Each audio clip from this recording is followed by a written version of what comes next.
Hello and welcome back to this feature interview. I'm Emily Carrier. Here on EHC TV, we're observing Adoption Awareness Month this November, so I have invited resident adoption expert and Emory and Henry economics professor Krista Clark to the Allen set today. Professor, thank you for being here. Thank you for asking me. So, you and your husband, Mr. Todd Clark, the assistant dean of students on campus, and your two children, Vaughn and Owen, made a very special decision recently to begin the adoption process. Tell me what inspired you to want to adopt?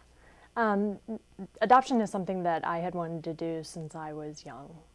It's something that had always inspired me, that I figured at some point I would, at somewhere in my life, adopt a child, probably from Africa. It had some strange pull towards the continent. And I was fortunate enough to marry a man who said, sure, let's go ahead and keep that as an option as we walk through life together. So you made this decision in 2012, and you decided to adopt two boys from Ghana. First of all, how did you decide to expand your family from 4 to 6 at the same time? That was actually up to fate. When you start the adoption process, you have to go through a home study. And on that home study, which is on the American side of things, on that home study you specify age, gender, and how many.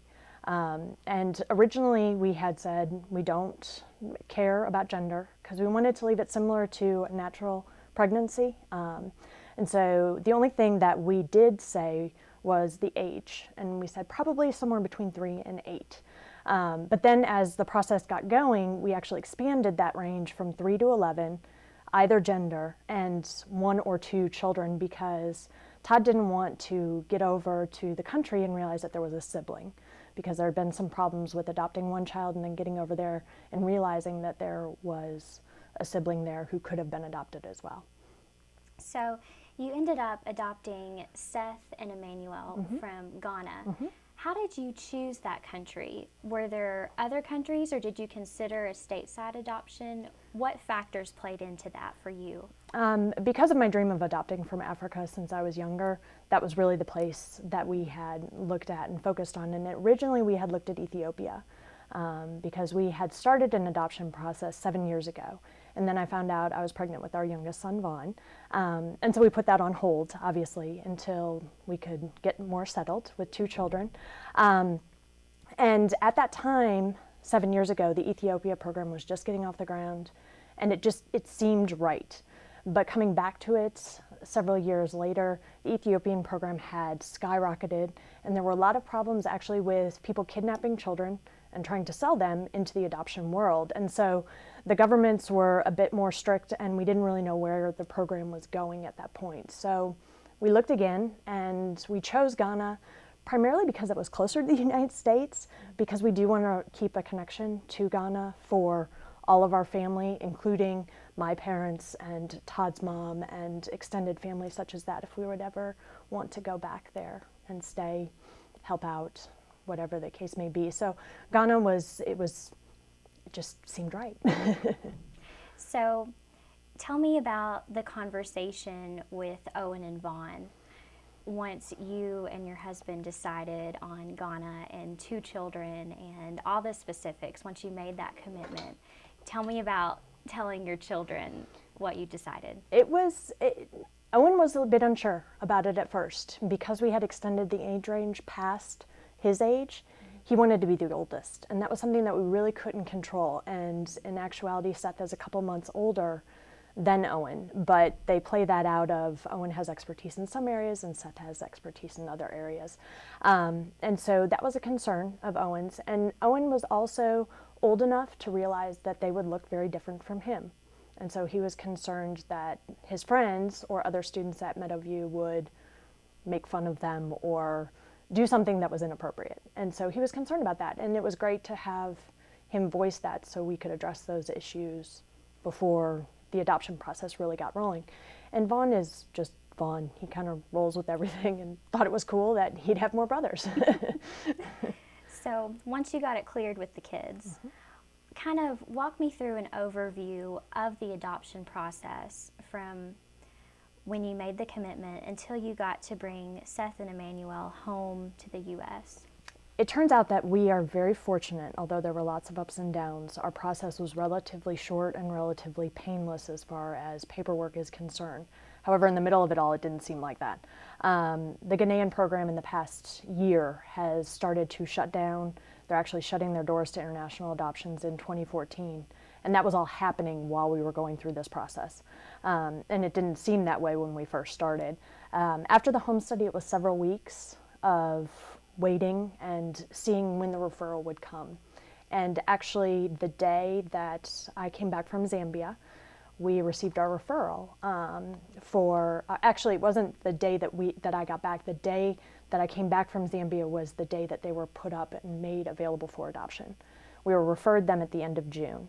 And we thought about it because it was 2 boys and it would really grow our family. We accepted the referral, and then in December we went over to visit them. We passed court in November before we visited them in December. So they were legally our children in Ghana. Then started a waiting process. You have to then, once you have legal adoption rights in country in Ghana, you have to then have it approved by the United States. They're supposed to do all this investigative work, and they didn't. And our visas were denied in June. And they were denied because of some immigration restrictions that they found some loophole. And so we were very concerned because we were right in a part where a lot of people were not being able to bring their children home. So for about 2 months we waited, and I decided to go over to Ghana to see them because I didn't know when I'd see them next. This was at the middle of August, right before school started here. And 2 days before I left, we found out where our paperwork was. It was reaffirmed by one side of the U.S. government, then sent back to the embassy. And I arrived on Saturday, and that Monday we received news that their visas were approved. And so I actually went over to visit, but ended up bringing them home. So it was, the world aligned at that moment in a crazy, wonderful way. Thank goodness. Well, now that they're here, you all have been a family of 6 in the United States for a couple months now. What are some of your biggest challenges and rewarding moments now that you're getting established here in your home? Seth had never been told no before, so to tell him no, he had major fits. Emmanuel has had major fits as well, sometimes violent. Sometimes they walk out the front door. People have seen on Hillman Highway them walking and Todd following them. It's a big adjustment. It's been a big adjustment for Owen and Vaughn. Those ups and downs of them trying to figure one another out, Seth trying to figure out how to be a brother to Emmanuel, Owen and Vaughn trying to be brothers to themselves as well as to Seth and Emmanuel, and the 4 mixing together can be very trying at times. It can be very chaotic. However, the most rewarding moments are the other night they could not stop giggling.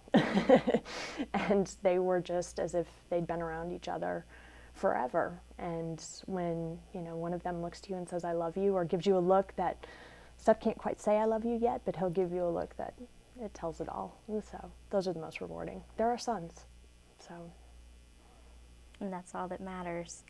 Well, Professor Clark, before we go, I want to ask on behalf of our viewers, how can students watching this interview today, how can students help that may not be able to enter the adoption process yet, but how can they help maybe financially or with their time? Is there a way we can donate our time or our money for orphans like Seth or Emmanuel that may not have been adopted yet?